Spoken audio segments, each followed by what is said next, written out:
Good afternoon, everyone. Welcome to Eddie J on Crypto. We've got a lot going on. I missed doing a video yesterday, so I've got to squeeze it in today. Um, let's start off with Bitcoin. It's nuts. Uh, Block, the old Square. Block has now integrated Bitcoin Lightning Network, and the reason for that is they want to move transactions faster from Cash App to Cash App. So that's going to be huge. I think Jack Dorsey's approach to crypto is going to be revealing itself over time.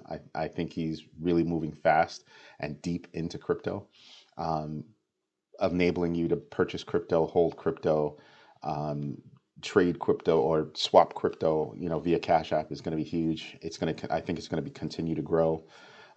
That's kind of a big deal because I think it's really cool that if you're using Cash App and you're a small business or something like that, shouldn't be, but even if you're a person and you want to pay a small business, you can. If you just want to, give your friend back some money because they bought you lunch or something, these are big deals. Opening up that peer-to-peer space is going to be a big deal as you continue moving forward. So good job on Block integrating Bitcoin Lightning Network. I think that's just going to be a big deal. Small country of Tonga is about a hair away from having Bitcoin as an official currency. I think that's a big deal because I think that I'm giving you this news because this is what I'm taking in to help me, make my cryptocurrency transactions and thought processes and all that good stuff.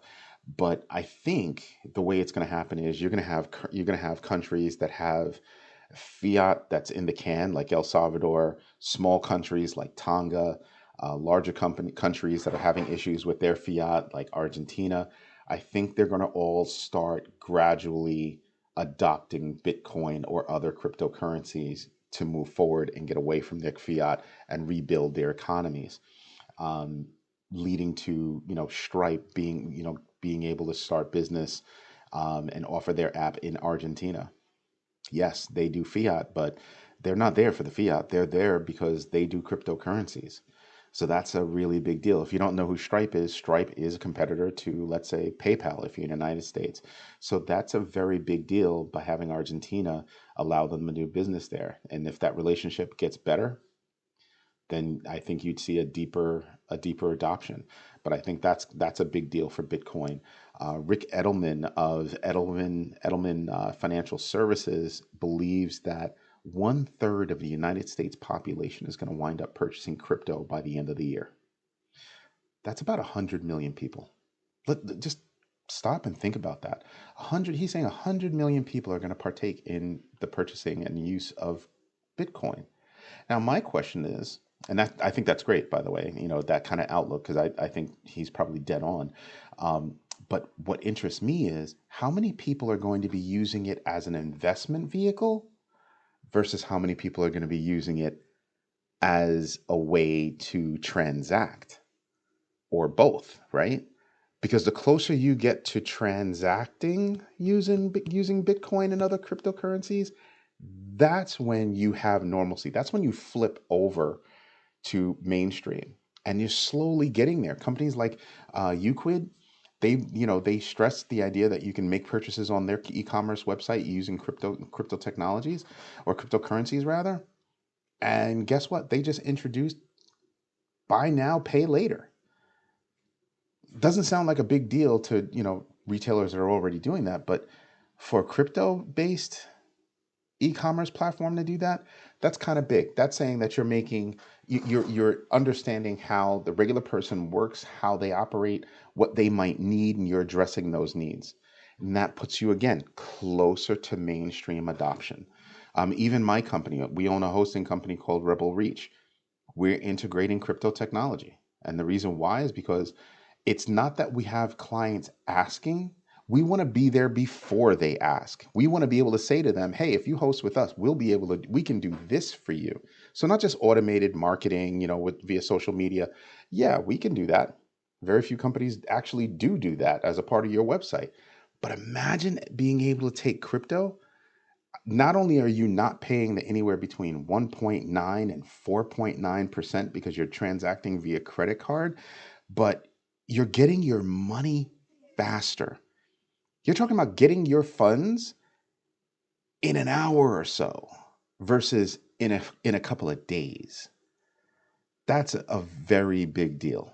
Very, very, very big deal. Because the faster I can get paid, the faster I can go buy inventory, and that cycle continues. So I think that's a big deal. I think those are huge deals for Bitcoin as they move forward. Coinbase is also making moves, enough moves that Bank of America is looking at Coinbase and saying, yeah, they are a buy. They're bullish on Bitcoin on Coinbase. That's big because you know what Coinbase is. It's a U.S. exchange, and if you're bullish on a U.S. exchange, it's because you're bullish on what they're doing, right? So Coinbase just went out and purchased a derivatives exchange, following behind Crypto.com and FTX, who also have done that in the past. That means that crypto futures right around the corner. That's again another step toward mainstream. So wait a minute, if you're making moves like that, that tells me there's an upside. So we might be down a bit off of highs, but to me that tells me, yeah, this is buying season. This is buying season. Everything's still at a discount. Everything rose a bit over the past couple of days. I mean, Bitcoin went from 39 and change to 43, 44. So you start to think about what's going on there and you say, well, there's tremendous upside. So when I start hearing people talking crazy, oh, Bitcoin's going to hit $100,000. Maybe. But when I hear news like this, adoption, deals going on, more companies being involved, futures being in in their countries, being in there, you start to realize there is huge more momentum going toward mainstream adoption. And when you have mainstream adoption, cryptocurrency is just going to take off, all of them. Some will do better than others, depending on the usefulness of their projects. But that says to me that cryptos are here to stay. So now it's a matter of which ones are going to be my long-term, short-term, mid-term investments and vehicles for transactions, right? That's what it says to me.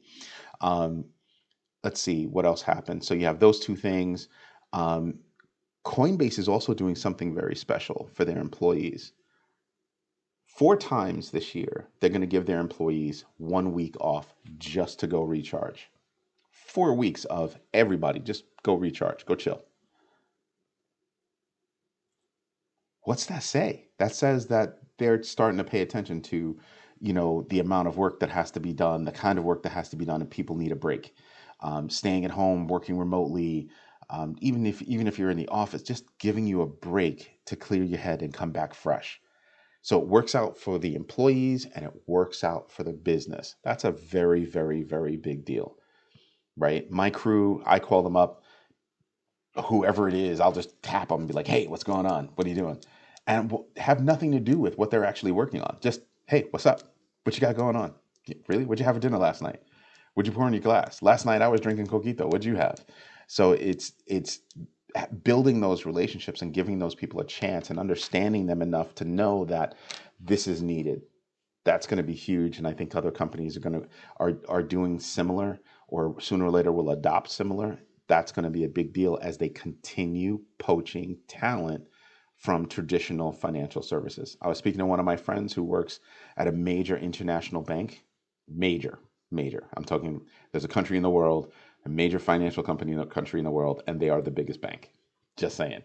And he's like, I'm done with traditional financial services. He's being courted by fintechs and crypto companies. That's huge. It is a very big deal because that says that crypto's here to stay for a long time, and they're making the right moves to attract the right people. So that's big. Gate.io created a $10 million fund so that they can offer VIP services to institutional investors. Wow. Just wow. That they're making a big effort to grab those institutional investors. That means that they know that there's going to be a future. They're a big crypto exchange as well. I've had an account there for a while. they're, they seem to be moving, just shooting on all cylinders and shooting in the right places and doing the right things. So when I look at exchanges across the board, the major exchanges, because I'm not mucking around with some of these tiny little exchanges. I'm only looking at major exchanges. They're all firing, and they're firing big guns, big guns. So those are things I'm looking at. FTX is offering free, again, free NFT minting, and they're doing it via the Solana blockchain. That's big for Solana and big for FTX, right? Because that means I can get into the NFT game with my own NFTs, and it attracts me because I wonder who else is on there with NFTs that I would be interested in. Boom, there you go. Perfect. Yes, they offer NFTs via Ethereum. Yes, they do. But that is a big interest because as a cryptocurrency exchange, getting into that space is a big deal. Growing that space is a big deal. And incentivizing me as a customer to come there is a big deal. So yeah, I don't have an FTX account now, but I will by the end of the day because I want to check that out. Talking about going global, the International Monetary Fund, IMF, is saying that there are a lot of countries that are interested in finding out about how to create digital currencies or taking their fiat digital. Wow, that's big. That's really big. MasterCard already has an on-ramp to help them with that process. You know who else is just getting in the game, just cut a deal today or yesterday? Visa.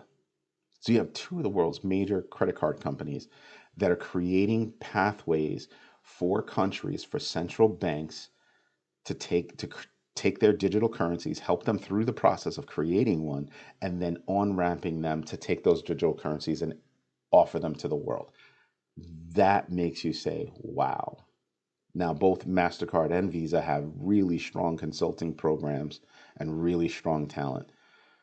So Visa cutting this deal with a blockchain developer to help them, build that on-ramp. They're starting off with a pilot program.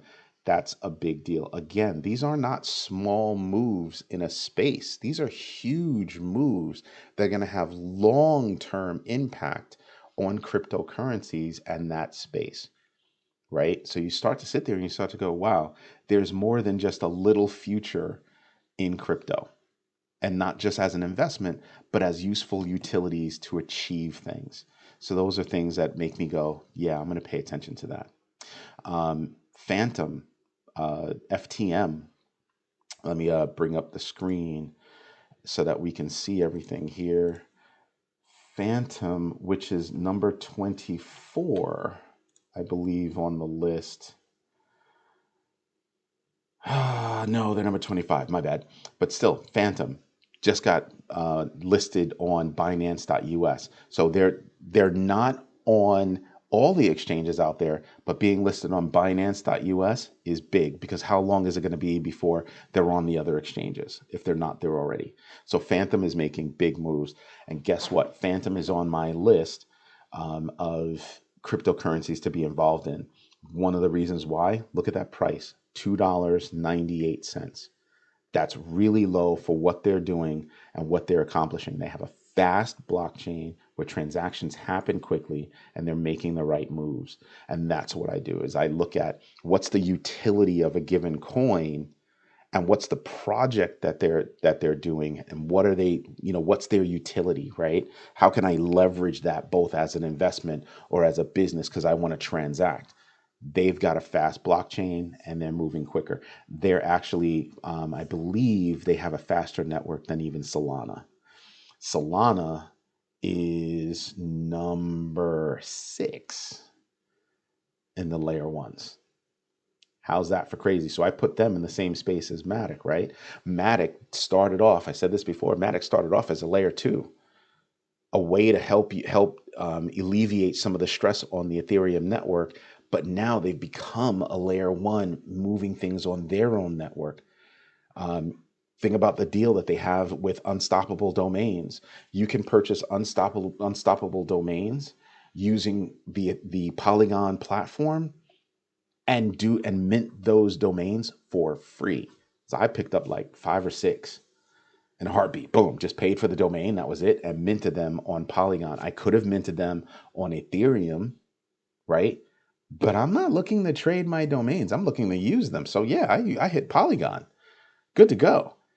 So when I look at NFTs, I'm probably going to go over to FTX, look at how those NFTs can operate on the Solana platform, and move on. And then don't forget, Coinbase is going to have their own NFT platform. And if they're agnostic, guess what? That opens up my free NFTs to be placed over there as well. These are things that we're talking about. So when I look at everything that's going on, to me, that's a very big deal. Now, when I start looking at all of these, you go all the way down the line. I think on this screen there's like 200. The screen, yeah, has 200. So one thing that I'm not doing well is I'm not identifying the top movers in a 24, 48, 24, 7-day, outlook. Which are your top movers? I'm not doing that well. And I'm not identifying the top losers, right? So in my Excel workbook, I'm actually building out those tools to be able to do that. And that's actually a very big deal because that'll help me to identify projects that I might not have paid attention to in the past. So I'll probably create 2 tables, top winners, top losers, at a given time. Something else that I'm going to start doing is start looking at coin comparisons, direct comparisons. So if I'm looking at a space, so if I'm looking at all the layer ones, I want to put all the layer ones in a space and create a table of the ones that I'm actually interested in tracking. So a Polygon, a BTC, an ETH, Solana, Phantom. So, Aave, I want to look at those to see what's going on. But creating those kinds of tools in the workbook is actually going to help me. So when I finish developing those tools and those views, I'll start sharing the workbook. And inside the workbook, I'm actually going to put in our portfolio, right? Our portfolio is at 3.5 as a performance right now. You can see, things kind of tanked for us, but that's okay. If you're in it for the long haul, you'll know that things are going to come back sooner or later, and you're not that deep in the red, right? You're not terribly deep. I mean, except for Saitama, we're terribly deep. Over the past 7 days, it's down 42%. But if you look at our portfolio against our portfolio, what's down up here when we made our purchases, we're up.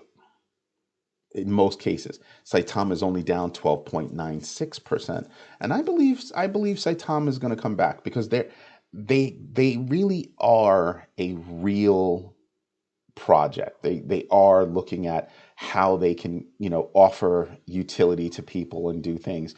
They have Cite a Mask and Cite a Mask, and I think there's another one that they came out with. And I think sooner or later those things will catch on. But Saitama is a really just set it and forget it long-term play. We have almost 4 billion coin for only a couple of $100. Just set it and forget it. Just let it sit there. Look at it again in a year. Every now and then, maybe I'll see something in the news and it'll make me, take a look at them. Algorand, we're not doing that great. We actually only have one. I think less than one. It was a test that I ran with my son just to see, how it moved over, how fast that transaction was. Pretty fast. Crypto.com is something that we're looking at. So when we look at Crypto.com, we bought at 45, it's at 46. Not much of a gain, but it's still a gain. But we're looking at these things and we're saying, well, since we traded these things, which ones are down? Gala's down for us, not by much, but still down. Algo's down, don't have a big holding there, and this one's down. Look at that, they just dropped to 13. They just went from 12 to 13. That bites, but that's all right. I think it'll come back. But look at where we are with everything else. Okay, not big gains. No, they're not big gains. Not everything is a big gain. It just is what it is. Not everything is a big gain. But some things can gain a lot, and we have not purchased Phantom yet. I want to add that to the portfolio. So at some point, I'll sit down and I'll dollar cost average where we need to, make additional purchases where we need to, because right now, with everything being so far down, everything's at a discount. Everything's at a discount. Think about it. Bitcoin was at what, almost 70,000, and now it's in the 40s. That's a discount. Last time I checked, that's a discount. So I want to pay attention to those things. I also want to start doing some more research on a couple of other things. One of them I had mentioned before was helium. I want to get deeper into Phantom. There's VeChain that I want to look at. VeChain is currently at 7 cents. And I was reading an article on Cryptos R Us. They also have a show on YouTube. George Tung, great guy, knows his stuff. I mean, I don't necessarily agree with everything that he says. I don't agree with anybody 100%, but he's seeing the same things I see, or I'm seeing the same things he's seeing, and I can understand it. But VeChain getting to $1, I think, is a big deal. I think at 7 cents, we can afford to get in on VeChain and let it rock, right? So I'm going to do a little bit more research and I'll get in on it. As always, I look to see where you can purchase VeChain. So already on Binance, already on crypto.com, already on Binance.us. Yes, but there's Binance and Binance.us, even though they're part of the same organization. Binance.us is specifically for use in the United States, whereas Binance you can use other places, but you cannot use Binance in the United States, only Binance.us. So I'm looking at where you can do these things, and something that I'm seeing or not seeing, which is notable. Guess who's not on here? Coinbase. So how long will it take for Coinbase to catch up and get in on that? So that's something that I'm looking at, is what would it take? So these are things that I'm looking at as to what we can do to get in, and definitely VeChain is one of the things that I want to get in on. So we'll take a look and we'll see how we can do that and take it from there. I mean, I think those are really big deals. That's it for today, and I'll come back maybe later as I do more research. Maybe later I'll shoot another video, because I know I'm gonna look at the markets again and see what's going on. But for right now, just have fun. This is Eddie J on crypto. Have a great day.